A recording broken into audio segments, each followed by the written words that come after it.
محبت سے گھائل کیا آپ نے، دلائل سے قائل کیا آپ نے، جہالت کو زائل کیا آپ نے، شریعت کو کامل کیا آپ نے۔ علیک الصلاۃ علیک السلام، علیک الصلاۃ علیک السلام۔ اعوذ باللہ من الشیطان الرجیم، بسم اللہ الرحمن الرحیم۔ ناظرین کرام، السلام علیکم ورحمۃ اللہ وبرکاتہ۔ پروگرام سیرت خاتم النبیین کا سیریز لے کر آپ کی خدمت میں حاضر ہیں۔ اس پروگرام میں ہم سرور کائنات، فخر الاولین والآخرین حضرت محمد مصطفیٰ صلی اللہ علیہ وآلہ وسلم کی سیرت کے بارے میں بات کرتے ہیں، آپ کے اسوہ حسنہ کے بارے میں بات کرتے ہیں، آپ کے اخلاق فاضلہ اور آپ کے جو خوبصورت خصائل ہیں ان کے بارے میں بات کرتے ہیں، گفتگو کرتے ہیں۔ اور مقصد یہ ہے کہ خدا تعالیٰ قرآن کریم میں فرماتا ہے، خدا تعالیٰ نے ہمیں یہ بتایا ہے کہ اگر ہم حقیقی معنوں میں خدا کے عبد بننا چاہتے ہیں، اگر ہم خدا سے ایک زندہ تعلق پیدا کرنا چاہتے ہیں، خدا کے محبوب بندے بننا چاہتے ہیں، تو اس کے لیے ہمیں خدا کے اس پیارے کی پیروی کرنی ہوگی، اس شخص کے پیچھے چلنا ہوگا جس کے ساتھ اب نجات وابستہ ہے اور جس کے ذریعے سے ہمیں نجات مل سکتی ہے۔ اور ختم نبوت کے بارے میں ہم بات کرتے ہیں، بڑا سنتے بھی ہیں۔ ختم نبوت کا جو سب سے اعلیٰ ترین ایک گہرا مضمون ہے، جسے ہمیں حضرت بانی جماعت احمدیہ حضرت مرزا غلام احمد صاحب قادیانی علیہ الصلاۃ والسلام نے سکھایا اور مختلف رنگوں میں بیان کیا اپنی تحریرات میں، وہ یہ ہے کہ ختم نبوت کا مطلب یہ ہے کہ اب فیض کے تمام دوسرے دروازے بند ہو گئے ہیں، اور جو مستقل صورت میں منفرد رنگ میں خدا تعالیٰ کے دوسرے انبیاء کے ذریعے سے ہم فیض حاصل کرتے تھے، اب وہ فیض کے سب دروازے بند ہیں اور صرف حضرت صلی اللہ علیہ وسلم کے فیض کا دروازہ کھلا ہے۔ اور اگر ہم چاہتے ہیں کہ حقیقی معنوں میں فیض حاصل کریں، خدا تعالیٰ کے پیارے بنیں، تو اب ہر قسم کا روحانی فیض حضرت صلی اللہ علیہ وسلم سے جڑا ہوا ہے۔ اگر ہم اس نبی کے ساتھ جڑیں گے اور اس نبی کی پیروی کریں گے اور حضرت صلی اللہ علیہ وسلم کے پیچھے چلیں گے، تو پھر ہمیں ہر قسم کا فیض مل سکتا ہے، ہر قسم کی روحانی ترقی مل سکتی ہے۔ یہ ختم نبوت کا حقیقی مفہوم ہے۔ صرف آخری نبی ہونا تو کوئی فیض کی، کوئی بڑائی کی بات نہیں۔ بڑائی کی بات یہ ہے کہ وہ نبی جو خاتم النبیین تھے، یعنی تمام نبیوں کے جو مختلف رنگوں میں ہمیں خوبیاں نظر آتی تھیں، وہ ساری خوبیاں حضرت صلی اللہ علیہ وسلم میں جمع ہیں۔ اور حضرت صلی اللہ علیہ وسلم میں صرف جمع نہیں، بلکہ آپ ان خوبیوں کا بہترین نمونہ ہیں، اور آپ نے ان خوبیوں کو اس طرح اپنی ذات میں ان پر عمل کر کے دکھایا اور ان کا ایک نمونہ دکھایا کہ ہر نبی جو ہے وہ آپ صلی اللہ علیہ وسلم کے سامنے سر تسلیم خم کرتا ہے اور احتراماً حضرت صلی اللہ علیہ وسلم کے سامنے اپنا سر جھکائے ہوئے گویا کہ یہ اقرار کرتا ہے کہ آپ ہی ہم تمام انبیاء کے سردار ہیں، اور ہمیں بھی اس طرح اگر حضرت صلی اللہ علیہ وسلم کی وجود کا ادراک ہو جائے، اگر ہم یہ جان جائیں کہ حضرت صلی اللہ علیہ وسلم ہی وہ بابرکت وجود ہیں جس کے ذریعے سے ہم تمام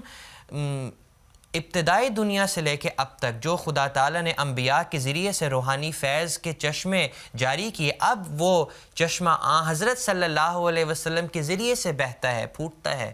اور ہم اسے حاصل کرنے کی کوشش کریں گے، تو پھر یقیناً ہم نجات بھی حاصل کرنے والے ہوں گے، یقیناً پھر ہم خدا تعالیٰ کی محبت حاصل کرنے والے بھی ہوں گے، اور یقیناً پھر ہم اپنی زندگی کا مقصد سمجھنے اور پہچاننے والے ہوں گے۔ تو آج کے پروگرام میں اس سیریز میں بنیادی طور پر ہم اسی لیے حضرت صلی اللہ علیہ وسلم کی سیرت پر بات کرتے ہیں، تاکہ آپ کی سیرت کے، آپ کی پاکیزہ زندگی کے مختلف پہلو جو ہیں وہ ہمارے سامنے آئیں، ہم ان کو یاد کریں، ہم ان کو سن کے ان کے بارے میں ان واقعات کو، بے شک یہ واقعات شاید مختلف مواقع پر بیان بھی ہوتے ہیں، ہم سنتے بھی ہیں، لیکن یاد دہانی کے طور پر ہمیں یہ احساس پیدا ہو جاتا ہے کہ ہم نے مزید کوشش کر کے حضرت صلی اللہ علیہ وسلم کے اسوہ حسنہ پر عمل کرنا ہے، اور جہاں تک ممکن ہے اسے اپنی زندگیوں میں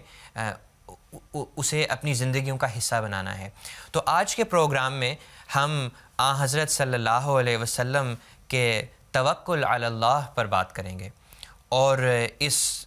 پروگرام میں میرے ساتھ شریک گفتگو ہوں گے گھانا سے ہمارے دو مہمان، محترم فرید احمد نوید صاحب، اور ان کے ساتھ تشریف رکھتے ہیں محترم عبدالسمیع خان صاحب۔ تو عبدالسمیع صاحب، آپ کے ساتھ پروگرام کا آغاز کرتے ہیں۔ توکل کا جو ایک مضمون ہے اسلام میں، اس سے کیا مراد ہے؟ جی، توکل یہ ایک نہایت اعلیٰ درجے کا خلق ہے، لیکن افسوس کی بات ہے کہ اکثر عام مسلمان اس کو نہایت غلط طریق پر سمجھتے ہیں۔ یاد رکھنا چاہیے کہ توکل کا لفظ وکالت سے نکلا ہے، اور وکیل جس کو ہم بناتے ہیں اس کو ہم پورا اپنا شواہد،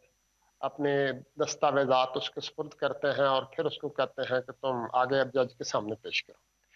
جب ہم اللہ پر توکل کرتے ہیں اس کا مطلب یہ ہوتا ہے کہ ہم اپنے تمام وسائل، ہم تمام اسباب اختیار کرتے ہیں اور معاملہ اللہ کی عدالت میں لے جاتے ہیں۔ تو اللہ محض ہمارے لیے وکیل نہیں، اللہ تو ہمارا جج بھی ہے، کیونکہ اللہ تعالیٰ ہر قانون کا آخری نتیجہ نکالنے والا ہے۔ عالم اسباب بھی اللہ نے پیدا کیا ہے، اور ان عالم اسباب میں ہر قسم کی تبدیلی پر بھی وہ قادر ہے۔ تو اسلامی تعلیم کی روح سے توکل کا مطلب جو حضرت صلی اللہ علیہ وسلم کی سنت سے ہمیں پتہ لگتا ہے وہ یہ ہے کہ حتی الامکان اللہ تعالیٰ کے پیدا کیے ہوئے اسباب اور کوششوں کو اختیار کرو، تمام ممکنہ سہولتیں بہم پہنچاؤ، اور اس کے بعد فیصلہ اللہ کی عدالت پہ نہ صرف چھوڑ دو بلکہ اللہ سے دعا کرو کہ وہ ان کا وہی نتیجہ نکالے جو آپ چاہتے ہیں، جو آپ سمجھتے ہیں کہ بہتر ہے، یا آپ اللہ سے عرض کرتے ہیں کہ جو اللہ بہتر نتیجہ سمجھتا ہے وہ نکال دے۔ بعض مسلمانوں کو یہ خیال ہے کہ بس ہم بھوکے پیاسے بیٹھے ہیں، ہم کوئی کام نہیں کرتے، ہاتھ پہ ہاتھ کرے بیٹھے ہیں اور پھر خدا پر توکل کرتے ہیں۔ یہ توکل کی کوئی صورت نہیں۔ حضرت صلی اللہ علیہ وسلم نے جو توکل سکھایا ہے وہ مشہور اس واقعے سے ظاہر ہے کہ آپ نے ایک بدو آیا، اس نے اپنا اونٹ کھلا چھوڑ دیا، تو حضرت صلی اللہ علیہ وسلم نے فرمایا کہ پہلے اپنا اونٹ باندھ کے آؤ، اس کا گھٹنا باندھو، اور پھر خدا پر توکل کرو کہ اب وہ یہاں سے جائے گا۔ تو اس مضمون میں صرف ایک مثال رسول کریم صلی اللہ علیہ وسلم کی دے کر ختم کروں گا۔ حضرت صلی اللہ علیہ وسلم کے توکل علی اللہ کی بہترین مثال آپ کا سفر ہجرت ہے، لیکن میں سفر سے پہلے کی بات کرنا چاہتا ہوں۔ حضرت صلی اللہ علیہ وسلم کو اللہ کی طرف سے جب اذن ہوا کہ آپ ہجرت کر جائیں، تو آپ نے دن کے وقت حضرت ابو بکر سے معاملات طے کیے۔ آپ رات کی تاریکی میں آپ اکیلے غار ثور کی طرف روانہ ہوئے، حضرت ابو بکر دوسری طرف سے غار ثور کی طرف روانہ ہوئے۔ حضرت صلی اللہ علیہ وسلم کے ارشاد پر حضرت ابو بکر کے خاندان والوں نے کچھ کھانے پینے کا سامان بھی بنا کے ہمراہ کیا تھا حضرت ابو بکر کے۔ ایک شخص خفیہ طور پہ 2 اونٹنیاں لے کر غار ثور کی طرف روانہ ہوا، اور آپ دشمنوں کے سامنے ان کے اندر سے قرآنی آیات اور دعائیں پڑھتے ہوئے نکل گئے اور غار ثور کے اندر چلے گئے۔ اور یہ بھی یاد رہے کہ غار ثور اس رستے پر نہیں جس رستے سے آپ نے مدینہ جانا تھا، مدینہ شمال کی طرف تھا۔ حضرت صلی اللہ علیہ وسلم اور ابو بکر جنوب کی طرف گئے اور وہاں جا کر چھپ گئے تاکہ دشمن آپ کو تلاش نہ کر سکے، اور 3 دن رات تک چھپے رہے۔ یہ ہے توکل، تمام ممکنہ اسباب کو اختیار کرتے ہوئے،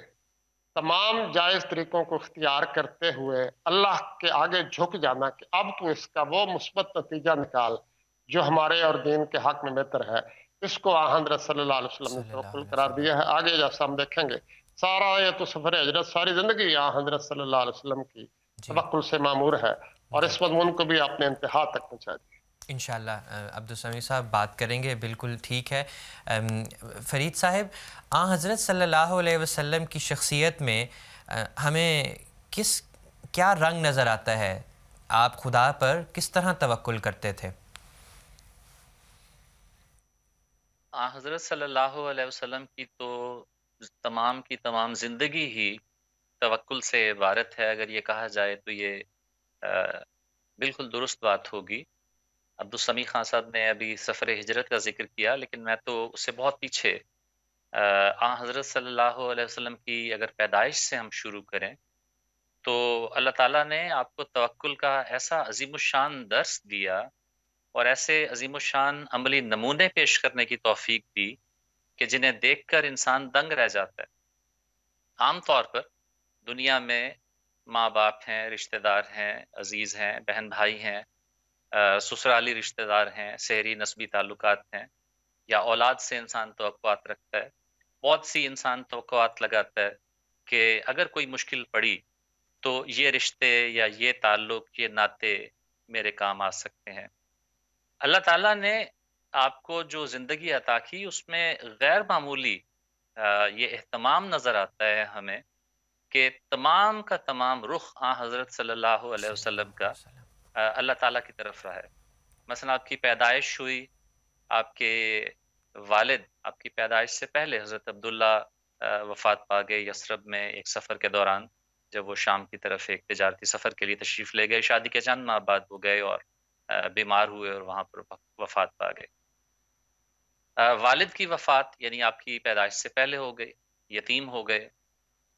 دوسرا سہارا ماں ہوتی ہے. آپ کی والدہ 6 سال کی عمر میں آپ کو ساتھ لے کر دوبارہ یثرب گئیں اور وہ واپسی کے سفر میں بیمار ہوئیں اور آپ 6 سال کے تھے جب آپ کی والدہ فوت ہو گئیں. اس کے بعد دادا آپ کے متکفل ہوئے لیکن وہ بھی 8 سال کی عمر میں فوت ہو گئے. اس کے بعد آپ کے چچا ابو طالب نے آپ کی کفالت کی ذمہ داری لی اور کافی حد تک نبھائی بھی، لیکن حضرت صلی اللہ علیہ وسلم ان کی اس خدمت کا ہمیشہ آپ نے اعتراف کیا، اس تعلق کو آپ نے ہمیشہ بڑی قدر کی نگاہ سے دیکھا، لیکن پھر بھی کبھی یہ خیال نہیں کیا کہ وہی دنیا میں آپ کا واحد سہارا ہے. کیونکہ آپ کی سیرت سے جو واقعات ہمیں ملتے ہیں، کفار مکہ بار بار جب آپ کی بعثت کے بعد، نبوت کے اعلان کے بعد حضرت ابو طالب کے پاس، کیونکہ وہی خاندان میں بڑے تھے، آپ ان کے زیر کفالت بڑے ہوئے تھے، شکایات لے کر آئے. پہلے ایک وفد آیا، پھر دوسرا وفد آیا. جب بھی وہ ابو طالب کے پاس آئے اور ابو طالب کو انہوں نے سمجھایا اور اس بات پر قائل کرنے کی کوشش کی اور ابو طالب نے حضرت صلی اللہ علیہ وسلم کو سمجھانے کی کوشش کی، تو حضرت صلی اللہ علیہ وسلم نے ایک لمحے کے لیے بھی انہیں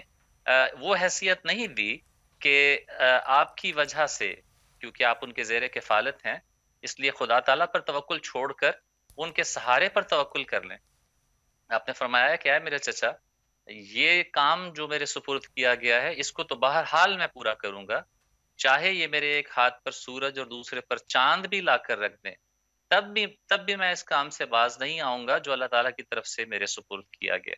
چنانچہ اس کے بعد انہوں نے کہا کہ جا بھتیجے اپنے کام میں لگا رہے، جہاں تک میری ہمت ہے میں تیرا ساتھ دوں گا. تیسرا وفد ایک مرتبہ پھر آیا. کفار مکہ نے سوچا کہ شاید آپ بادشاہ بننا چاہتے ہیں، شاید آپ کو دولت کی خواہش ہے، شاید آپ کسی لالچ میں آ کر اپنے اس کام کو چھوڑ سکتے ہوں. چنانچہ تیسرا وفد لالچ کی پیشکش لے کر آیا اور یہ تمام ممکنہ چیزیں آپ کے سامنے پیش کی. حضرت صلی اللہ علیہ وسلم نے نہایت حقارت کے ساتھ ان تمام چیزوں کو ٹھکرایا، دھتکارا اور فرمایا کہ میرا متکفل، میرا مالک میری ذات ہے، میرا اللہ ہے اور وہی میری ذات کی حفاظت کرے گا، وہی میرا متکفل ہوگا. بعض لوگ، میں نے عرض کیا کہ شادی کو ایک ذریعہ بناتے ہیں ترقی کا. آپ نے شادی بھی کی تو بڑی سادگی سے ایک ایسی خاتون سے جو عمر میں آپ سے بڑی تھی، گو مالی لحاظ سے کچھ کشائش تھی، لیکن جو غلام انہوں نے آپ کی خدمت میں پیش کیے حضرت خدیجہ رضی اللہ تعالیٰ عنہ نے شادی کے بعد، آپ نے وہ سب آزاد کر دیے. لوگ بیوی کے بعد بچوں سے امید لگاتے ہیں. اللہ تعالیٰ نے آپ کو نرینہ اولاد عطا کی لیکن 4 بیٹے بچپن میں ہی وفات پا گئے. تو یہ سب رشتے ناطے جو انسان کو بسا اوقات یہ خیال پیدا کرتے ہیں انسان کے دل میں کہ شاید کسی مشکل لمحے میں میرے کام آئیں گے. حضرت صلی اللہ علیہ وسلم کی تربیت اللہ تعالیٰ نے اس طرح سے فرمائی تھی. بعض لوگوں کو تعلیم کا، علم کا ایک خیال ہوتا ہے کہ شاید علم اگر میں حاصل کر لوں کوئی، تو اس کی وجہ سے شاید میری زندگی اچھی گزر سکتی ہے۔ حضرت صلی اللہ علیہ وسلم صلی کو اللہ علیہ وسلم۔ اللہ تعالیٰ نے امی رکھا، ناخواندہ رکھا، اور یہ آپ کا اعزاز بڑی عزت کے ساتھ بیان کیا اللہ تعالیٰ نے، اور حضرت صلی اللہ علیہ وسلم نے خود بھی اسے بیان کیا۔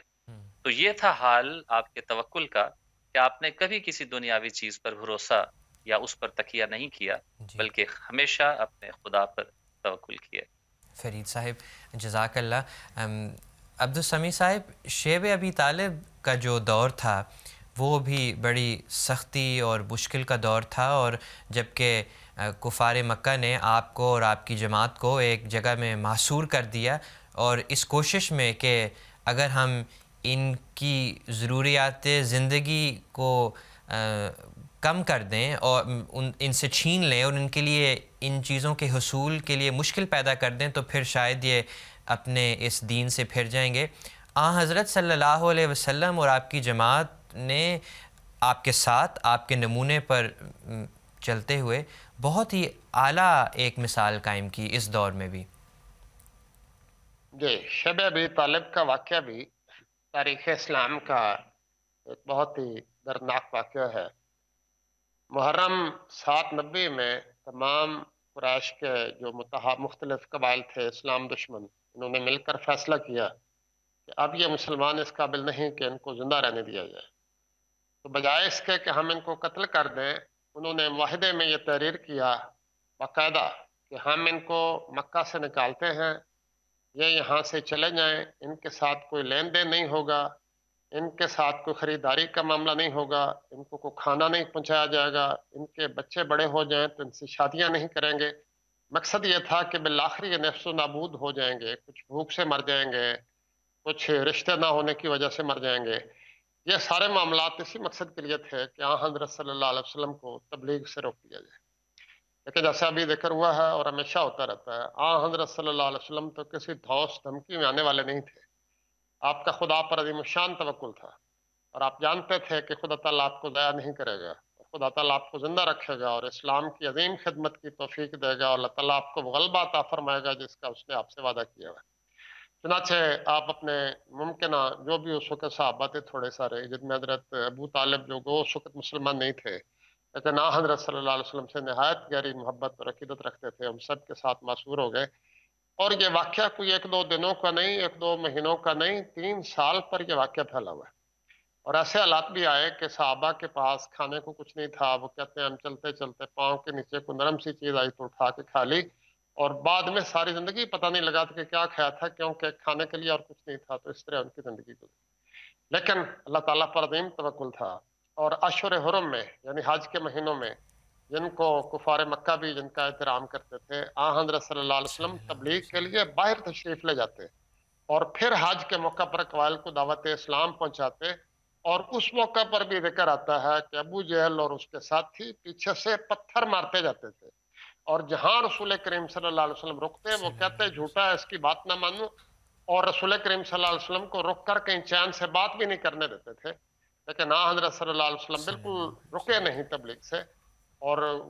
آگے سے آگے بڑھتے چلے گئے، یہاں تک کہ 3 سال کے بعد حضرت صلی اللہ علیہ وسلم کو اللہ تعالیٰ نے ایک رویا دکھائی، اور آپ نے ابو طالب کو بتایا کہ خدا نے مجھے بتایا ہے کہ وہ معاہدہ جو خانہ کعبہ میں لٹکا ہوا ہے، اس تمام کے تمام معاہدے کی عبارت کو دیمک نے کھا لیا ہے سوائے اللہ کے لفظ، تو آپ چیک کریں اور وہاں سے پتہ کروائیں، اگر یہ میری بات درست ہے تو اس کا مطلب ہے خدا ہمارے ساتھ ہے، اور دشمنوں کے ان ساری لغو باتوں کو خدا تعالیٰ نے نفس و نابود کر دیا ہے۔ چنانچہ حضرت ابو طالب نے بعض سرداروں سے رابطہ کیا، اور انہوں نے جب اس کو چیک کیا تو واقعتاً ایسا ہی تھا، اللہ کے سوا اللہ کے لفظ کے سوا تمام معاہدہ دیمک کے کیڑوں نے کھا لیا تھا۔ اور اس موقع پر پھر بعض شریف سرداروں کی عادت جاگی، اور انہوں نے کہا اس طرح ہم اپنی قوم کے ایک حصے کو اس طرح ہم نے عذاب میں مبتلا کیا ہے، یہ درست نہیں۔ تو حضرت صلی اللہ علیہ وسلم کو تب رہائی نصیب ہوئی، اور آپ کے ساتھیوں کو، تو آپ کا خدا پر عظیم توکل بھی تھا، عظیم جد و جہد بھی تھی، عظیم قربانیاں بھی تھیں، جن سے دنیا کی کسی تاریخ میں کوئی مثال لانا ممکن نہیں۔ لیکن حضرت صلی اللہ علیہ وسلم اور آپ کے صحابہ اس میں ثابت قدم رہے اور خدا کا پیغام پہنچاتے چلے گئے۔ جزاک اللہ عبدالسمیع صاحب۔ فرید صاحب، ہجرت کا جو واقعہ ہے وہ بھی بہت ہی دلچسپ اور مختلف مواقع پر توکل کی ہمیں عظیم الشان مثالیں نظر آتی ہیں حضرت صلی اللہ علیہ وسلم کی. اس بارے میں اگر آپ ہمیں کچھ بتائیں. جی، جیسا کہ خلاصتاً کرم سمی خان صاحب نے ذکر کیا ہے واقعہ ہجرت کا، یہ واقعہ اپنے اندر عظیم الشان داستان لیے ہوئے ہے توکل کی، حضرت صلی اللہ علیہ وسلم کے اللہ تعالیٰ پر بھروسے کی عظیم الشان داستان لیے ہوئے. کیونکہ جب اللہ تعالیٰ کی طرف سے ہجرت کی اجازت دی گئی تو حضرت صلی اللہ علیہ وسلم نے اپنے صحابہ کو اجازت دے دی. اس سے پہلے بھی بعض صحابہ حبشہ کی طرف ہجرت کر چکے تھے، اور اس اجازت کے ملنے کے بعد دوسری ہجرت مدینہ کی طرف بھی ہوئی، کیونکہ وہاں کچھ لوگ مسلمان ہو چکے تھے، بعض قبائل مسلمان ہو چکے تھے. لیکن حضرت صلی اللہ علیہ وسلم کا توکل ملاحظہ کریں کہ آپ اپنے صحابہ کو تو بھیج دیتے ہیں اور خود مکہ میں اکیلے یا اپنے چند ایک قریبی دوستوں اور ساتھیوں کے ہمراہ وہاں قیام فرماتے ہیں، باوجود اس کے کہ مکہ میں شدید مخالفت تھی. اور وہی ہوا، دشمنوں نے جب یہ دیکھا کہ حضرت صلی اللہ علیہ وسلم کے بہت سے ساتھی ہجرت کر کے جا چکے ہیں، اور اب یہ بڑا اچھا موقع ہے کہ اگر حضرت صلی اللہ علیہ وسلم پر حملہ کیا جائے، مل کر قبائل حملہ کریں اور ہر قبیلے سے نوجوان اس میں شامل ہوں، تو ہم بڑی آسانی سے آپ صلی اللہ علیہ وسلم کو نعوذ باللہ شہید کر سکتے ہیں اور اس قصے کو یہیں پر ختم کر سکتے ہیں. جب یہ موقع آیا تب اللہ تعالیٰ کی طرف سے ہجرت کا اذن ہوا، جبرائیل آئے اور آپ کو یہ اطلاع دی کہ اللہ تعالیٰ نے فرمایا ہے کہ آج رات آپ مکہ میں نہیں گزاریں گے اور آج ہی آپ کو ہجرت کرنی ہے. گرمیوں کے دن تھے، چنانچہ آپ دوپہر کو یہ فیصلہ ہوتے ہی قریش مکہ کی طرف سے، کفار مکہ کی طرف سے، آپ حضرت ابوبکر صدیق رضی اللہ تعالیٰ عنہ جو آپ کے قریبی ساتھی اور دوست تھے وہاں تشریف لے گئے اور جا کر سب سے پہلے کہا کہ اگر کوئی باہر کا فرد گھر میں ہے تو اسے روانہ کر دیں، کیونکہ ایک بہت اہم بات آپ سے کرنی ہے. حضرت عائشہ کی یہ روایت ہے. چنانچہ اس کے بعد حضور صلی اللہ علیہ وسلم نے بتایا کہ مجھے ہجرت کی اجازت مل گئی ہے. حضرت ابوبکر صدیق رضی اللہ تعالیٰ عنہ نے درخواست کی کہ حضور مجھے بھی اس ہجرت میں ساتھ لے لیں. فرمایا ہاں تم میرے ساتھ جاؤ گے. انہوں نے بتایا کہ میں نے تو پہلے ہی اس مقصد کے لیے 2 اونٹ تیار کر رکھے تھے، چنانچہ وہ 2 اونٹ ہمارے کام آئیں گے اور وقت پہ ہمیں مہیا ہو جائیں گے. حضرت عائشہ کہتی ہیں کہ ہم نے ضروری سامان فوراً باندھا جو لے جانے کے لیے ساتھ ضروری تھا. حضرت اسماء جو ان کی بہن تھیں، انہوں نے اپنی چادر کو پھاڑ کے کچھ کھانے کا سامان اس میں 2 ٹکڑے چادر کو کر کے اس میں باندھا، اور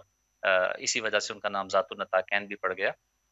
وہاں سے جیسا کہ ذکر ہوا حضرت صلی اللہ علیہ وسلم نے شام سے پہلے ہجرت کی، لیکن یہاں بھی آپ کا توکل عظیم الشان دیکھیں. آپ گھر گئے، حضرت علی رضی اللہ تعالی عنہ کو مقرر فرمایا، امانتیں ان کے حوالے کی اور فرمایا کہ یہ سب امانتیں جو اہل مکہ کی میرے پاس ہیں، یہ واپس کرنے کے بعد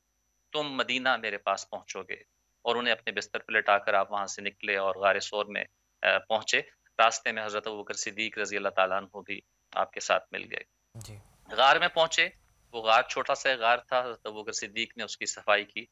اور اگلے دن جب کفار مکہ کو یہ اطلاع ملی کہ حضور صلی اللہ علیہ وسلم نہ صرف قتل ہونے سے بچ چکے ہیں بلکہ وہ مکہ سے ہجرت بھی کر گئے ہیں، تو بہت شدید سٹپٹائے، بہت ہی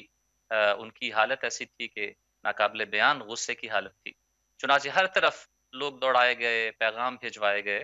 اور ایک سراغ رساں کی مدد لی گئی. وہ کھوجی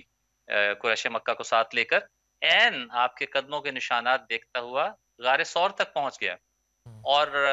اس نے کہا کہ یہ پاؤں کے نشان یہاں تک آتے ہیں، اس کے بعد آگے کہیں نہیں جاتے، اس لیے یا تو محمد اس غار میں ہے یا پھر یہاں سے آسمان پر چلے گئے. لیکن وہاں حضرت صلی اللہ علیہ وسلم کی امداد کے لیے آپ کا خدا موجود تھا. وہاں ایک مکڑی نے جالا تن دیا اور قریش کے ذہن میں خیال آیا کہ کوئی شخص اندر نہیں ہو سکتا. حضرت ابوبکر صدیق اس وقت کے حالات بیان کرتے ہیں، فرماتے ہیں کہ میں گھبراتا تھا. حضور صلی اللہ علیہ وسلم نے جب فرمایا کہ مت گھبراؤ، لا تحزن ان اللہ معنا، حضرت ابوبکر نے فرمایا کہ حضور میں اپنے لیے تو نہیں گھبراتا، مجھے کچھ ہو جائے، مجھے قتل کر دیں گے تو صرف میں قتل کیا جاؤں گا، لیکن اگر آپ کو کچھ ہو گیا تو تمام امت ہلاک ہو جائے گی. تو یہ واقعہ بڑا معروف ان لا تحزن ان اللہ معنا آپ کے توکل پر روشنی ڈالتا ہے. لیکن یہ کہانی یا داستان یہاں ختم نہیں ہوتی. وہاں کچھ وقت گزارنے کے بعد آپ مدینہ کی طرف روانہ ہوئے تو